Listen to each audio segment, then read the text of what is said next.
নমস্কার বন্ধুরা, আজকে আপনাদের সামনে তুলে ধরব এমন একটি রান্না যেটি বহুদিন থেকে আমাদের গ্রাম্য জীবনে এই রান্নাটি হয়ে আসছে। গাটি কচু আলু দিয়ে আর এই কিছু সবজি দিয়ে বিনস বেগুন আর পালং শাক দিয়ে ঘন্ট। অনেকে গাটি কচুর ঘন্ট করেন, তাতে আলু দেন না, কিন্তু আমরা পালং শাক দিয়ে কচু দিয়ে আলু দিয়ে ঘন্ট করলে সেই স্বাদটা যেন এমনি কচুর ঘন্টর থেকে বেশি ভালো লাগে। তা চলুন আমরা রান্নাটা করি, আমার মতো করে একবার করে দেখবেন, অবশ্যই ভালো লাগবে। তা ঘন্ট রাঁধতে গেলে আপনারা কি করেন, এই সবজিগুলিকে আগে নাড়েন। আমি কিন্তু এটিকে নাড়ব না, কারণ আলু আর কচুকে আমি একটু ভাপ দিয়ে নেব, যেটি আমাদের কুকারে করব। কারণ যত তাড়াতাড়ি রান্নাটি করা যায় সেই জন্য আমি এটি কুকারে সেদ্ধ করে নেব। চলুন কুকারে সেদ্ধ করে নিই। আলু আর কচু সেদ্ধ হতে থাক, ততক্ষণ আমরা মশলাটা বেটে নিই। মশলাতে নিচ্ছি সর্ষে, পোস্ত, জিরে। এই মশলাটি দিয়ে আমাদের এই ঘন্ট রান্নাটি করব।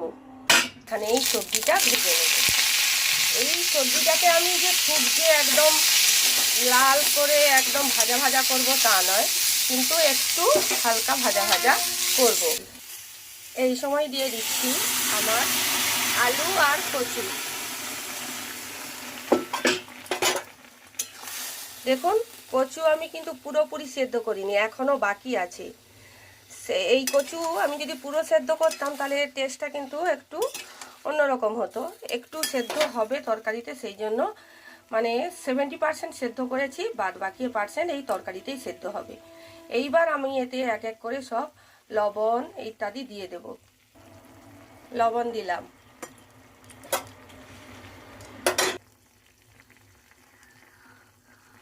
হলুদ দিলাম।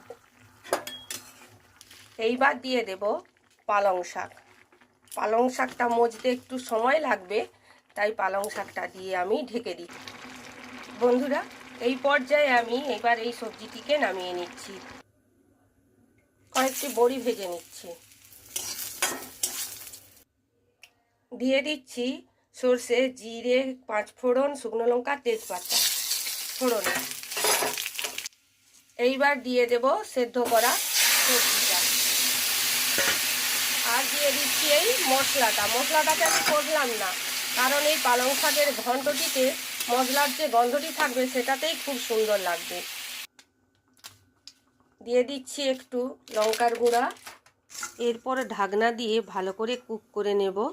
দেখুন আমাদের রান্না প্রায় কমপ্লিট। আগে থেকে ভেজে রাখা বড়িগুলো দিয়ে নামিয়ে নিলাম। রান্নাটি কেমন হলো জানাবেন, ভালো লাগলে চ্যানেলটিকে সাবস্ক্রাইব করতে, লাইক করতে